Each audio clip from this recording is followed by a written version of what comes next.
Welcome to State of Ed, a podcast about education, inside the classroom and out. My name is Marc. And I'm Nick Simone. How you doing today, Nick? Oh, very excited for what you've put together today. One of the best panels we've had. Absolutely, without a doubt. And without any further ado, let's jump in and introduce our amazing guest today. We just have absolute educational rock stars from across the country with us, and I just can't wait to get this conversation underway. So we have from Maine Township District 207 in Illinois, Jill Giarcaris, who's the Director of Adult Learning and the Director of the Chicago Coaching Center. She sits on the Board of Directors at ICIC. And then we have Sari Goldberg, former classroom teacher, literacy specialist, supervisor, and coordinator, currently a central administrator on Long Island, also a very active member in Ed Camp Long Island on their planning team. And then we have in Tampa Bay, Florida, Michelle Moore, an educator who emphasizes STEM and computer science and supports districts with technological implementation with the purpose of increasing meaningful engaging learning experiences. And she's also a 2019 ASCD Emerging Leader. And we have Nicole Allen, a building administrator from Long Island, former social studies chairperson, executive board member of the School Administrator Association of New York State, a Hofstra University adjunct professor and attendee of the Harvard Principal Center. And finally, we have Allison Apsey, principal at Quincy Elementary in Zeeland, Michigan, TEDx speaker, national conference presenter, author of 4 books, most notably The Path to Serendipity, and her blog, The Serendipity Journal. Welcome all to State of Ed podcast. Thank you. Thank you. Thank you. Excited to be here. Nick, I don't know about you, but I've never felt less qualified in my life to moderate a conversation. Well, again, remember, you're an administrator right now. You know, when I tell my students, though, all the time, there are great educators all over this country. And whenever I meet them, it just inspires me to want to be better. I think that's probably what's going to happen at the end of this conversation. Absolutely. And a number of individuals here I have had the good fortune of meeting through Twitter, through PLN, and just watching and admiring the contributions that they're making online to the internet educational community. It's inspiring, like you said, and just so excited to have everyone here today with us. So let's jump right in, because this school year is unlike any other. And certainly COVID-19, the first disruption, has changed everything seismically. So as educators, what has been the greatest challenge that you've experienced so far since the middle of March till today? Nothing like starting with an easy question, Marc. Well, Nick told me to put the tea away, so... I'll speak from my perspective within my district. The inspiring educators have been just blowing us away. You know, you talk about some of the challenges. Right out of the gate, we did not have a digital platform. We had to roll out Google Classroom for 6,000 students, 700 educators, and we did it in 2 weeks. And it is absolutely phenomenal to see the way that they have embraced it, the way that they're utilizing it, and the way that they're asking for more. We've been using Screencastify, we've been using Nearpod. I mean, the amount of resources that they have then jumped into next, nothing can stop them. It's been incredible. That's really exciting to hear. I'm going to piggyback off her. It's been really phenomenal for me. So in my position, I get to support districts with their implementation of technology. And it's great because I have these really large districts that are in completely different places with technology. So, you know, to her point, I had some that kind of knew they may have had a couple of tools in their resource box, but never really attended a training, to others that had, 3 years of LMS implementation and really heavy training. And I was so blown away by teachers' motivation and ability to pivot overnight. I had one that texted me. She's like the best teacher in the world, second grade teacher, never going to retire. She texted me, "You would be so proud of me. I didn't even know what Zoom was, and I just did a breakout room with my students." And I feel like there was a lot of that and a lot of a heavy lift was put on the teachers. The expectation was you're going to engage these students regardless of whether it's virtual or in class, and you're going to teach your standards regardless of whether there's a state assessment attached to it. And they stepped up to the plate in many, many aspects, and a lot from literally not knowing they had access to Office 365 or not knowing what Google Classroom was to, boot camp training, and all of a sudden doing it with their kids. I think I agree with everything you both said, and I think the biggest challenge really for me personally, maybe in my role, was how do you get that just in time professional development out to teachers who, like Michelle so eloquently described, we had teachers from A to Z. We had teachers who have been using some of these instructional technology tools for years, and they're experts in it, and people who were just literally being thrown into the deep end and had to swim. And so how do you differentiate that PD? How do you just make sure that you have all the support that's possibly available? And how do you do that all virtually and not in person? So I think that was probably one of the biggest challenges I personally faced. But I think I also want to speak for teachers. I think in general, teachers faced a huge challenge of teaching from their homes and balancing their lives at home. We had teachers, again, really challenging for two reasons. Some teachers who had young children of their own at home and trying to teach their students and their children all at once, and just the social emotional burden that placed on them. And then I had teachers who they were showing up for every single PD thing I offered, and I finally realized some of them lived alone, and that was the only opportunity they had outside of their students to really interact with anyone. And so I think it was really hard for some of our staff members who were also lonely during all of that.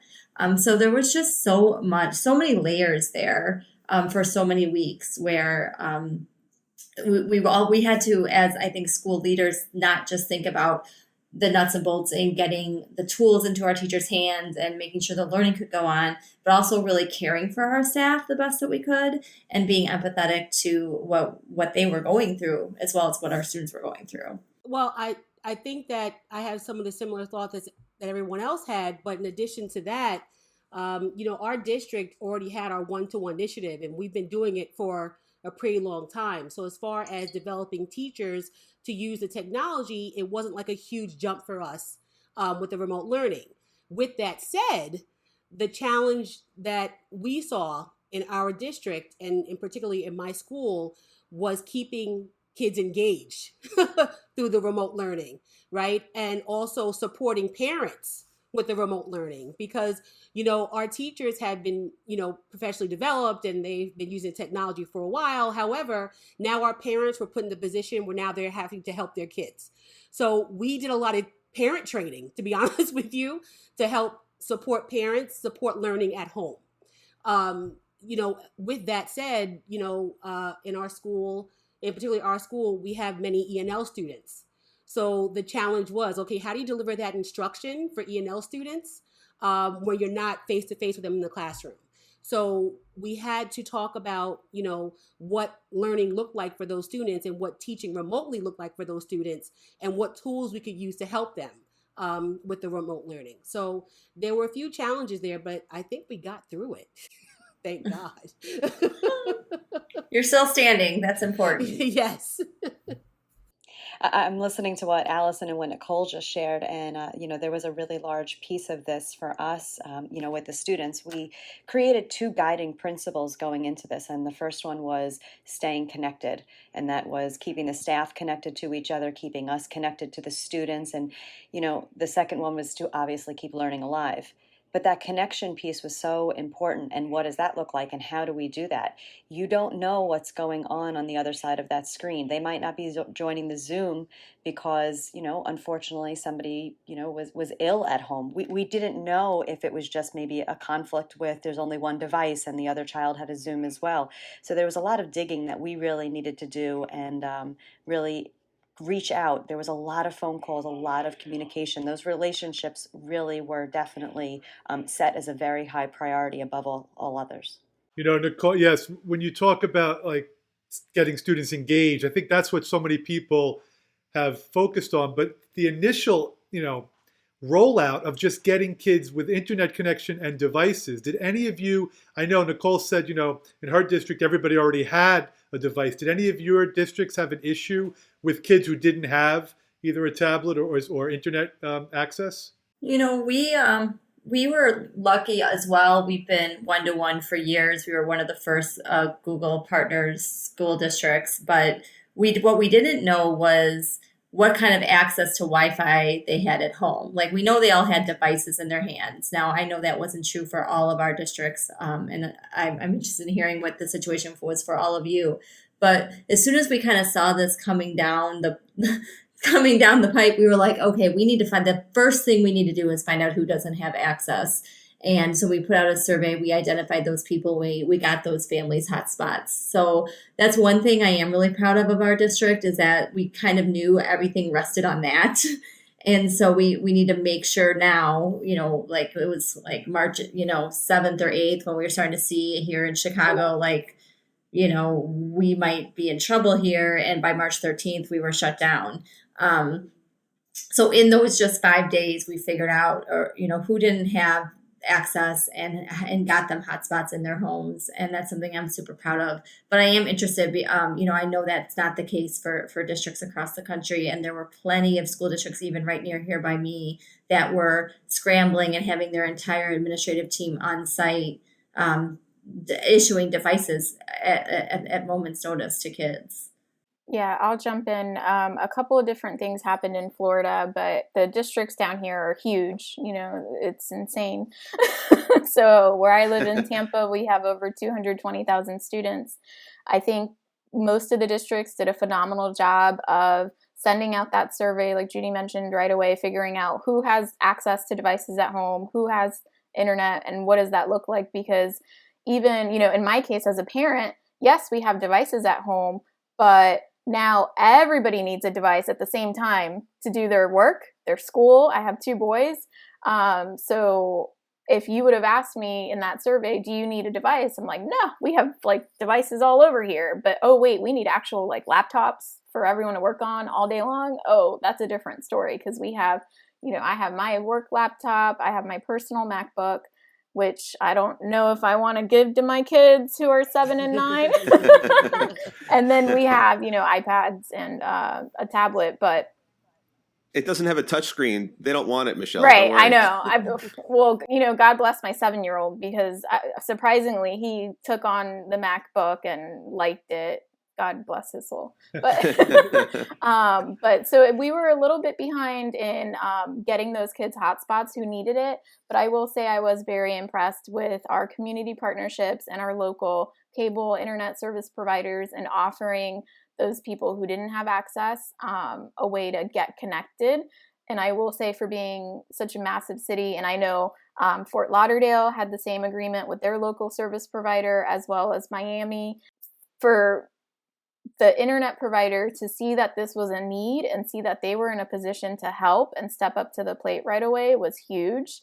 And when we talk about the impact of COVID on education, I feel like so much of my work was connecting community organizations to schools that I just hope that that partnership continues where community businesses are really empowered and feel like it is their job to support public education as well. So let's focus on remote learning for a minute. So when we jumped into remote learning, there were different people along different stages of the curve.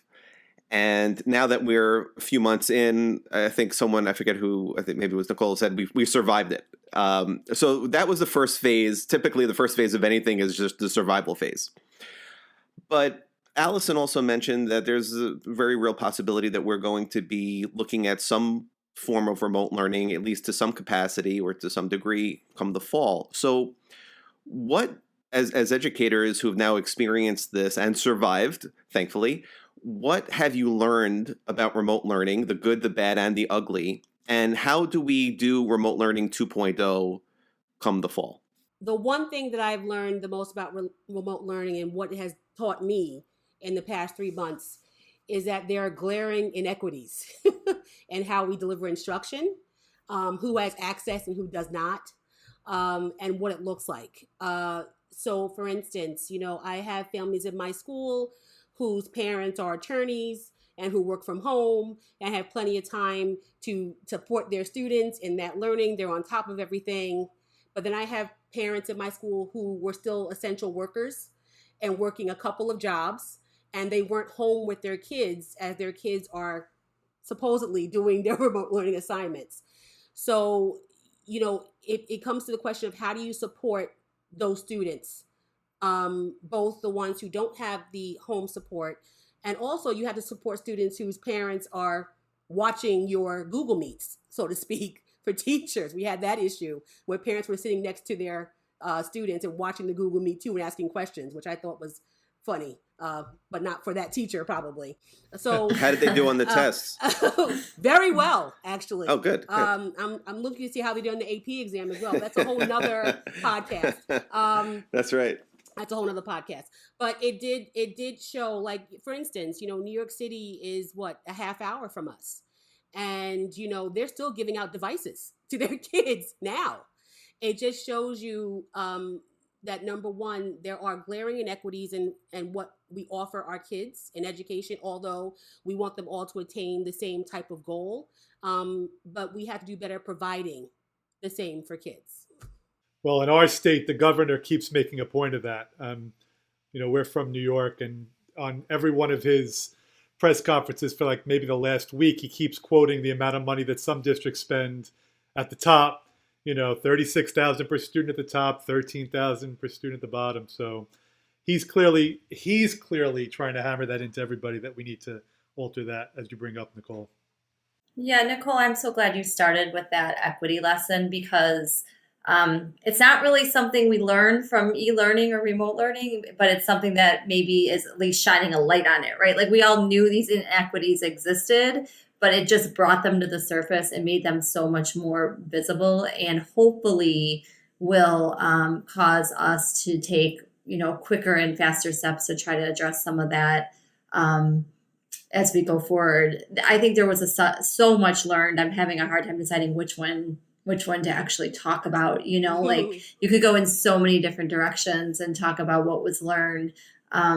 To talk, maybe mention something a little bit different is I think we started to learn that the same principles that exist in strong instruction in person actually exist in e-learning and remote learning too. When you actually look at it, the same foundational things of how to engage kids, how to build relationships and build classroom culture, how to assess, the best practices in those areas still hold true. It's just trying to figure out the tool and the way to do it. And so I think by the end of the spring, a lot of teachers were getting some tools in their toolbox.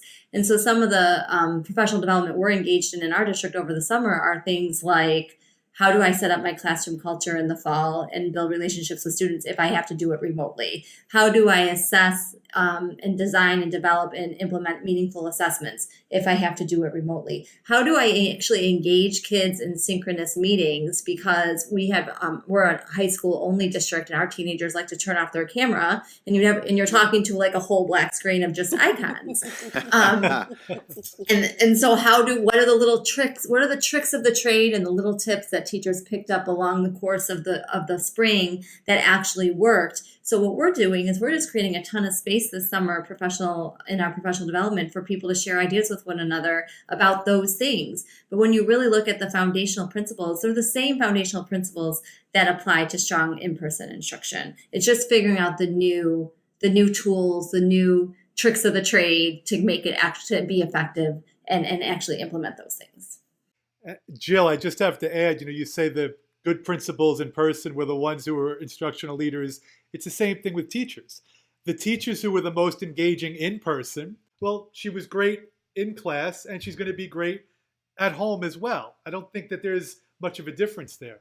And sometimes a lot of people got so upset about kids not being connected or not showing up. Well, now you just know they're not showing up. But when they're in your classroom, they're there physically, but Right. I hate to disappoint you, you probably aren't reaching them in person either. They just can hide it better.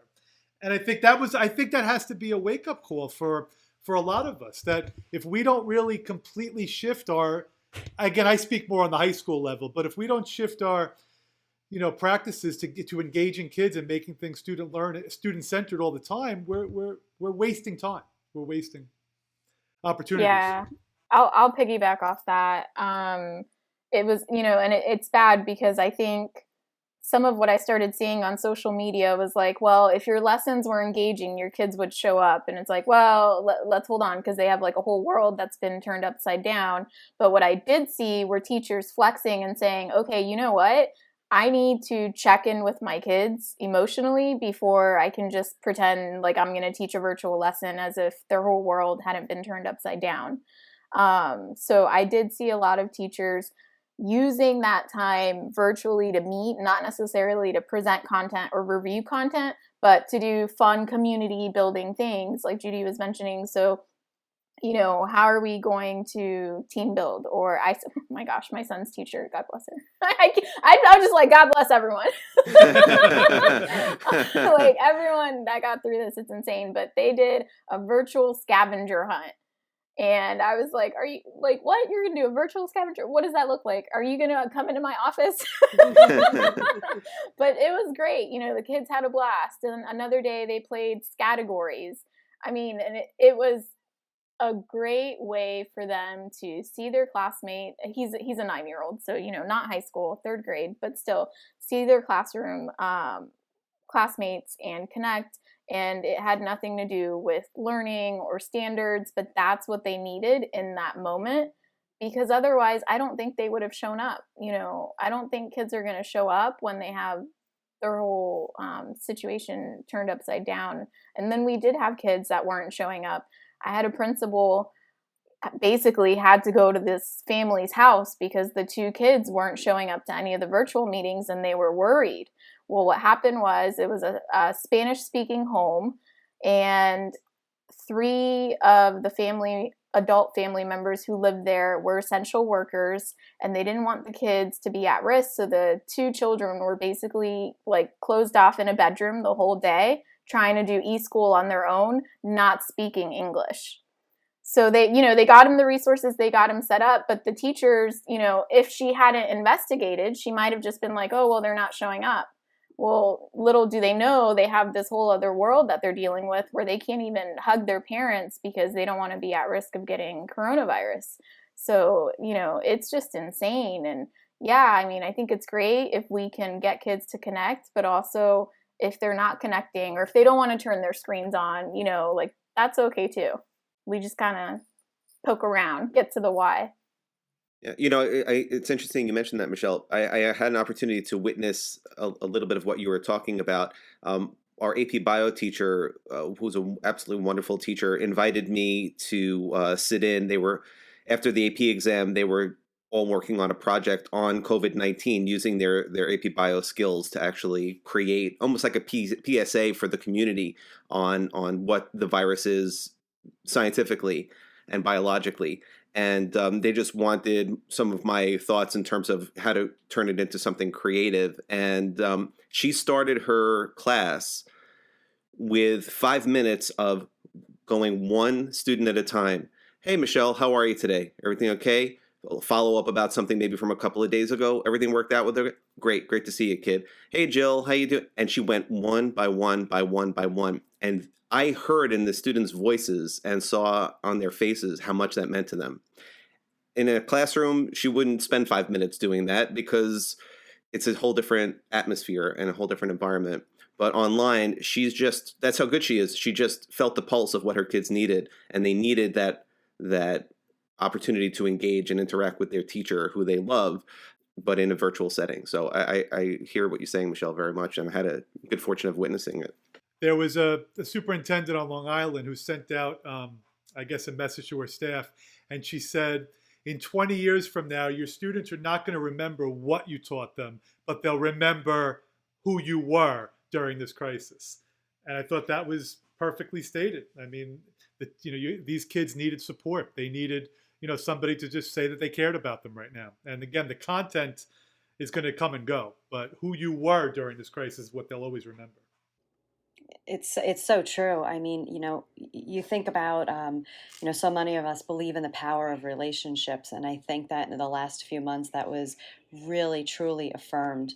The saying about, you have to Maslow before you can bloom, Mm. and there are all of those hidden stories, and you have to, see, look beyond and really see what is going on, because the action doesn't always represent what is truly happening behind closed doors. The first week of our Google Classroom experience, we were having a lot of conversations about what this was going to look like and how many, activities and lessons. And basically we said, cut it in half. And when you're done, cut it in half again. Because what we need to do is really focus on where the students are, how they are feeling, and how we could really best support them right now. I think one of the transitions that's going to happen as we move into fall is that idea of we were doing like emergency remote learning, and we learned so much about what works and what doesn't work, and the components that are powerful and effective in the classroom that translate into powerful effective practices remotely. Now we're going to move into this like planned distance learning, and taking everything that we learned and pull together, and having the ability to create over the course of the summer a comprehensive plan, with the catalyst of we don't know what it's going to look like in the fall, but we certainly do know that we need to be able to change on a dime from in person. If we are blessed and able to do in person learning in the fall, that on a dime we're going to have to change and transition into remote learning potentially. So just putting into like very thought out, planned practices and procedures and protocols and sharing. I love that idea of spending the summer sharing expertise and all the tricks and tools that we've learned over the course of the 9 weeks or whatever 10 weeks of COVID. So I think that concept of we were doing what we could in a pinch, in an emergency, and now we can take everything we learned and plan. Just to piggyback off of what you said, Allison, I know, Jill, you had put together for your district a very comprehensive list of tools, digital tools. And what have what have been the responses from the teachers in your district? Which ones do they seem to have gravitated toward, and to what end, or what have been the results of the utilization of those tools? It's really interesting that I'm glad you asked that question, because it's something I learned. In my role. So I think probably a lot of you had this experience where we went into this, sudden remote learning, all these ed tech companies started throwing stuff at us. It's like, you can use this tool, you can use this tool, and this one's free for forever now for teachers, or this one's free for 6 months for teachers. And I felt like I had to be sort of a gatekeeper to try to like figure out which ones to actually put into teachers' hands and which ones. And then teachers started emailing me, you should really share this with your staff. You should really share this with the staff. This tool I love. Everybody should know about it. It was like, just because you love it, it doesn't mean everybody will love it. So trying to figure out like how to differentiate that for staff was really challenging. And we did put out a survey. And what I learned from staff feedback was, please don't throw too much at us. So although we have a really, really comprehensive website, and it's great for those staff members who like a whole lot of tools, and they want to dig through them, and they want a lot of stuff. But what I found is like in the actual professional development that we offer is figure out what those like, Fab 5 are, or Sensational 6 are, and kind of really get our staff members, like everybody really, really competent in those 5 or 6 tools that if you know these 5 or 6 tools well, you can engage kids. You can deliver content if you want to. You can assess if you want to. So things like Screencastify and Edpuzzle and Whiteboard and Peer Deck, things like that. Like if Cami, if all of our staff can be really knowledgeable in using those 5 or 6 things, then all staff know it so they can collaborate better. And B, all of our students are seeing the same tools from staff member to staff member, so things become more familiar for them. So what we're really doing this summer is we've developed a lot of asynchronous professional development on those 5 or 6 tools that staff members can kind of go through on their own. And then we're following up that asynchronous PD with in-person sort of like discussion and Q&A sessions. It's like, okay, I took the asynchronous. Now I want to talk to other people who took the asynchronous. and pick their brains or ask each other questions in hopes that when we do start back in August, that everybody has those five or six really strong tools in their toolbox, and they're more common across our district then. And by the way, all of those tools were tools that teachers were using before remote learning. And so if for some reason we are blessed to be in person, more power to them. They're going to have more tools in their toolbox that they will still be using then that they maybe weren't using before.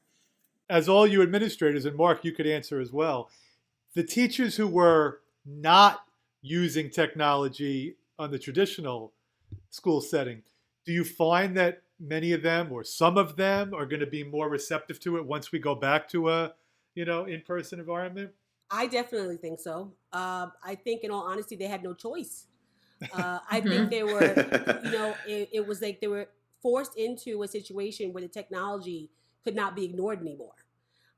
And then what I have found in my building in particular is that they said, oh my gosh, why haven't I been using this more? Because they realized the technology has actually enhanced what they've been doing in the classroom for so many years. So I think if there's one thing that COVID has done for us as far as technology is concerned, it's kind of brought a few people out of the dark ages. And they've learned some new tricks and they're willing to bring those things back into the classroom. And they're actually asking for more over the summer, because the question we are getting now as we're winding down, or some of us are winding down, Nick, is are we going to be offered comprehensive PD on technology and how we can use it if we are in fact not back in September? But my answer to that is no. We're going to do PD even if we are back in September. We're not gonna let this fire diminish. We're gonna keep this going and use what's happened over the past 3 months to our advantage, so to speak. So I think that a lot of I hate to put it this way, old dogs have learned some new tricks, and they found that the kids are more responsive when they've been using the technology, and they've had a better time with the remote learning as a result. I could not agree more, Nicole. I'm hanging on every word that you're saying, thinking about how I have really took a giant step back during this time and seen how much change has happened in such a short amount of time, and how I have seen educators who identify themselves as, tech disabled, who are now running these Zoom sessions and creating these screencastifys, and it's just been, absolutely phenomenal. And I was really starting to think, why now? Why is it that we are able to move at a lightning speed of change, when change is something in an education system and building that you analyze, and how do we support, and how do we motivate, and how do we push? And I've landed in a very personal spot where I just feel we didn't have a choice. It was what was best for students. There was no going back. We could not go back to the brick and mortar. We had to move forward. And when you focus on the kids, the answer's right in front of you. Nicole, you brought up the AP exams. Just a funny story. After, because I teach it. No, it won't be the controversial part. Don't worry. A lot of kids had very funny stories this spring. No. But I teach 2 AP classes, and I get this random email out of the blue from some student who I don't know. He says, "I know you might find this strange, but I self-studied for the AP comparative exam, and I watched all of your videos on your YouTube channel, and I just wanted to thank you. And I'm just curious, could you look over my answer and tell me if you think it's good?"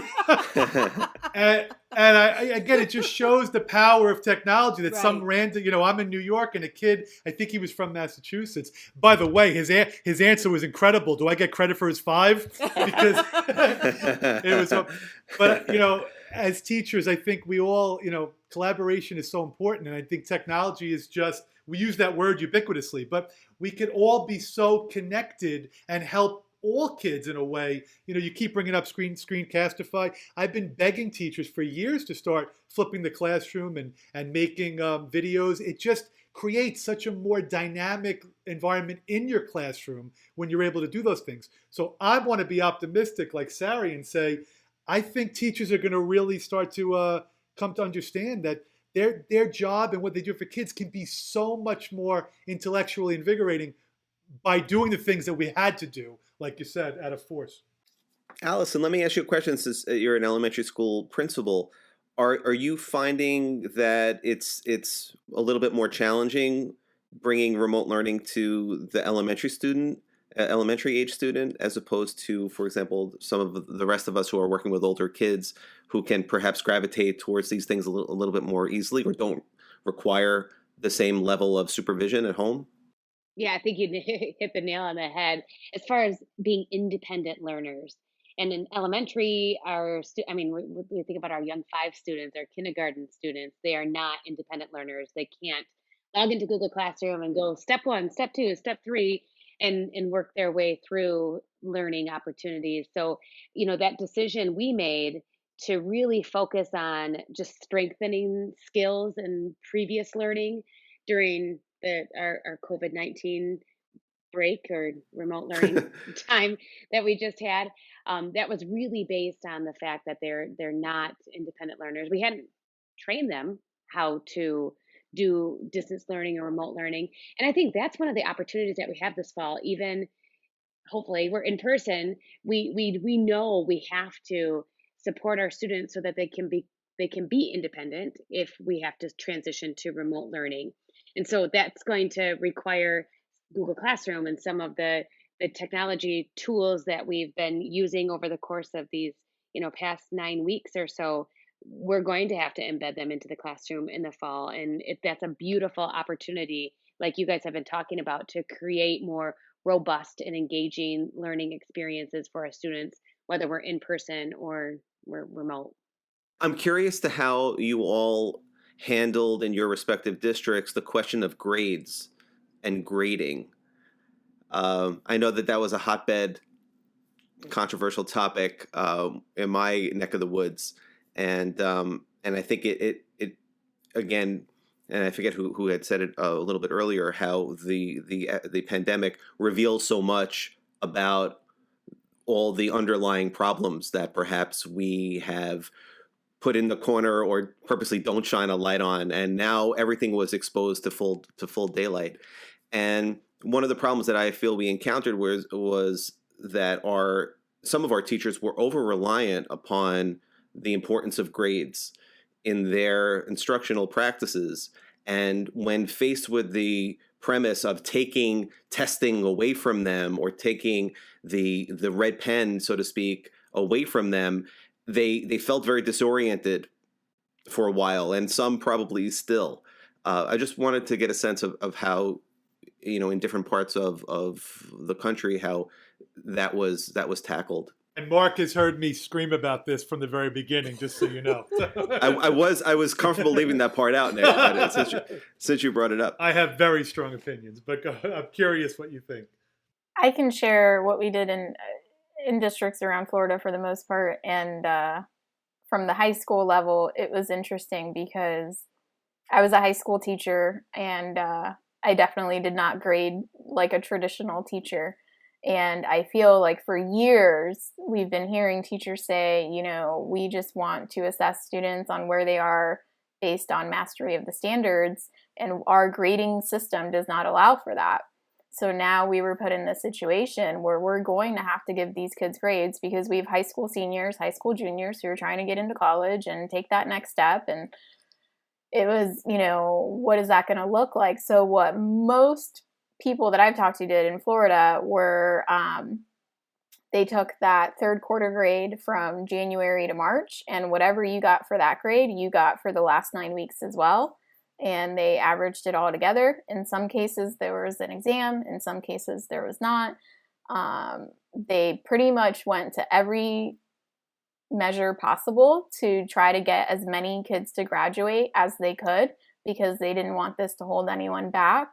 But there were some kids that just fell off the grid or were completely unreachable or were completely apathetic to the situation because maybe there were other things that were going on. When we respond to trauma, everyone responds differently. So it's hard because for me as a mom with my elementary kids, I'm like, throw out the grade book, who cares? But I get that there are high school seniors and juniors and scholarship deadlines. And so much of their future is going to be impacted by what we do right now in our school systems and the grade that we justify giving them.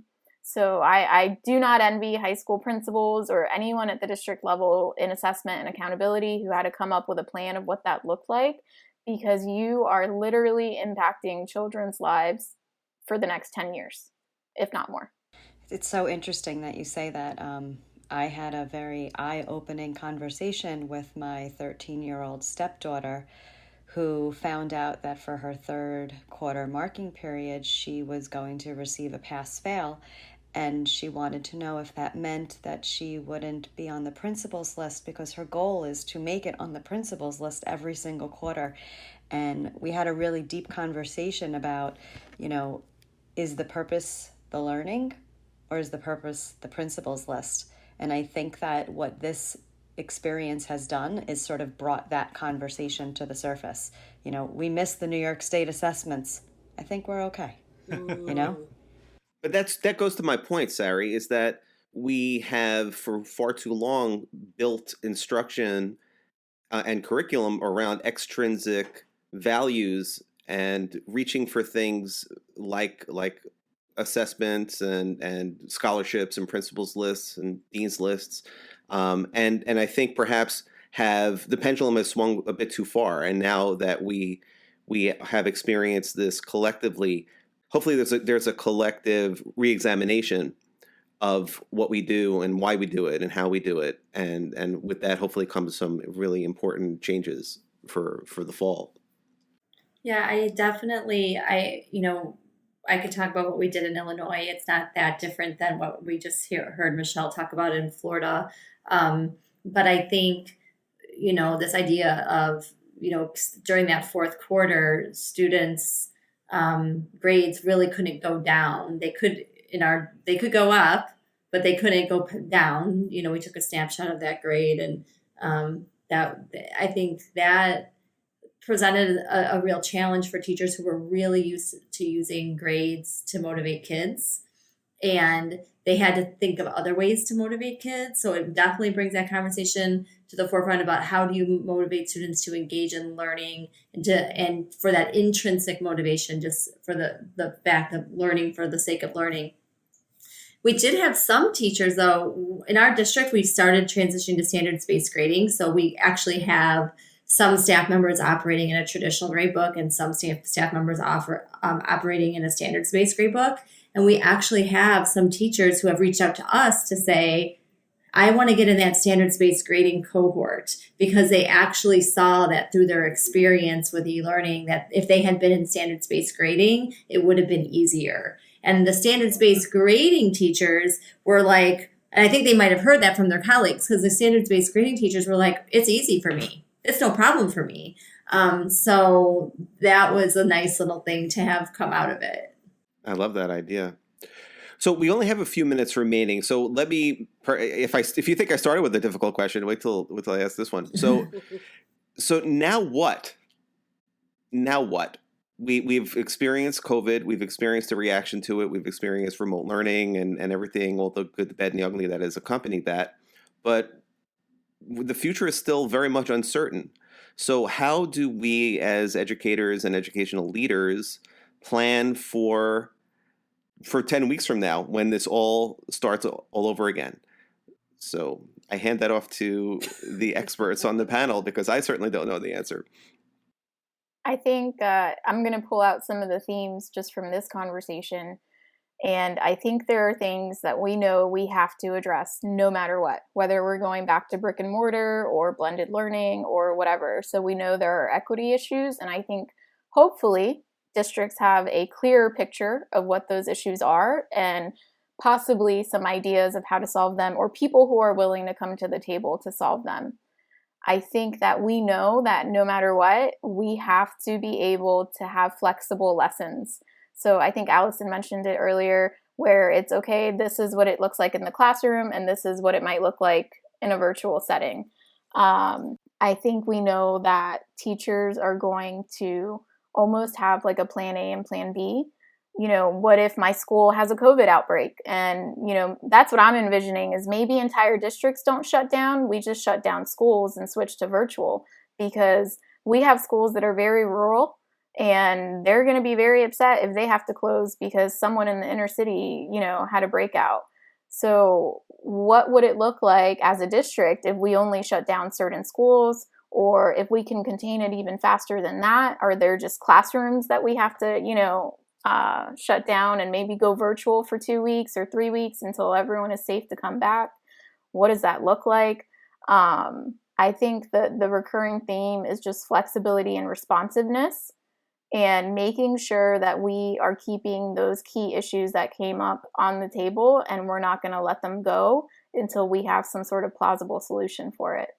And I'll agree with that too, because there are definitely things that are not in our control. Like, we don't know what school is going to look like in the fall yet, and we're getting really good as administrators of saying, like Sari was saying, like, I don't know, in a way that feels very comforting. But there are some things that we do know, like you're mentioning. We do know that we have equity issues. We do know that we have families who don't have access or don't have the support. So what plans can we put in place now to address those equity issues, whether we're in-person instruction or remote instruction? Like, for our district, we do know we need to choose a platform like Google Classroom, where we're going to all use it so that we can get better at using it together. And we could focus on getting familiar with Google Classroom right now. But the one thing that I do want to mention too, I think one of the most immediate things to do is for teachers to take a break. Like, we need a break this summer. And it's not like we were maybe working our tails off in the same way we were in a classroom when we're at home, but we were worrying our tails off. And I want teachers, educators across the country, across the world, if you're able to take a couple weeks break from worrying about what school is going to look like in the fall. Let's do that first, and then let's focus on step by step. What do we know for sure right now, and what can we do about that? And then move forward with what do we know now, and what can we do about that, and so on, until we have this solid, beautiful plan that we work together to take us into the fall. I love that. Does that break come with alcohol, Alice? Mine does. Okay. I think I'll piggyback off on that last phrase that Allison just said, working together. One of the things that we did in the spring when all this, kind of just imploded on us was, it was largely like our administrative team locked in a room for like 3 days straight, nonstop on Zoom, trying to figure out how to redesign school. But now we don't have to do it that way. We can bring in so many more voices. So, we've created teams and working groups along, focused on the different problems we know we need to solve for the fall. And on each of those teams, we have administrators, we have teachers, we have department chairs. So we have a lot more voices that we can bring in to really thinking and planning that we couldn't do when we were just like in fire drill mode in March. Yeah, I definitely agree with all the points that I'm hearing right now. Jill, Allison, to kick off the break. Everybody definitely needs the break. As educators, we are hardwired to care and to worry. And for us, I think one of the most important things that we're trying to wrap up the year with is ensuring that we're giving the families the support that they need to transition into the summer, and to share with the staff so they are also able to let go a little bit, because Allison referred to that emotional space that we have been living in, and we have definitely been really worrying. And I've had several conversations with educators. How do I let go? This is not like every other school year. How do I just not Zoom next week? How do I just disconnect? Right? I mean, that's really not easy. And then to Jill's point, you're talking about the planning and bringing in all those different stakeholders. And I think that that's really what we do best. We reflect, we look back on what we've done for the last few months, really, think about what's been working, and hear all those other voices, and develop what Michelle was referring to, flexibility. We really need that flexible plan, because who knows on the drop of the dime, like what tomorrow is going to bring. But now we do have this little bit of a gift of time to be able to plan appropriately for a successful, year, to, match the needs of all of our students, and hopefully flatten the equity issues that we have been seeing bubbling to the surface. I think I agree with all four of you. I think that I'll just say lastly that I think that at this point, we can't make excuses anymore for next year. I mean, like you said, I love the phrase you used. It was a fire drill, right, in March. But now we've been through a couple of fire drills and we know what needs to be done. So there are no excuses for leaving anyone out of the conversation about what needs to be done for our kids in September.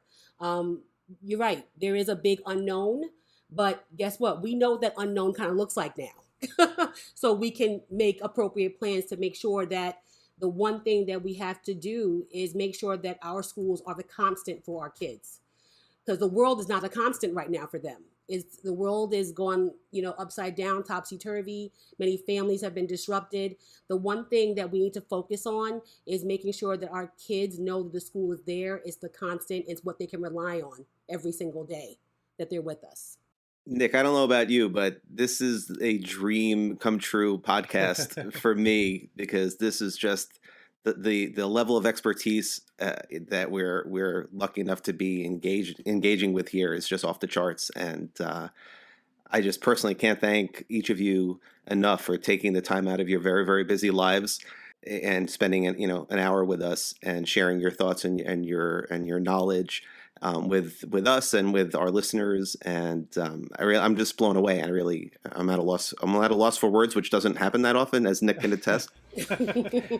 Well, I'll just say thank you for reinforcing my belief that there are wonderful educators all over America who are inspiring people to do great things. And if all of our students are in the hands of administrators of your caliber, and Mark, I'll throw you in their group as well. We will be more than well prepared for whatever challenge we have. So thank you. You're a wonderful group. Thank you. Thank you. It was an honor to be here. Thank It you. was a pleasure. Thank you so much. As always, you can find us on Apple Podcasts or on the web, stateofedpodcast.com, where you'll also find links to what we've discussed today and also a little bit more about our guests. You can follow us on Twitter at SOE Podcast. Pick up a copy of my book, Forward Fast, Making Sense of Education in an Era of Rapid Change, wherever books are sold, which basically means Amazon nowadays. Or Twitter at Marc Isix, or on the web, marcisix.com. Once again, a big thanks to Jill, Sari, Allison, Michelle, and Nicole for an incredible conversation. And to all of our listeners, please stay safe. These are really difficult times, but if we work together, we're going to get through it, and we'll be even better on the other side. Have a good one.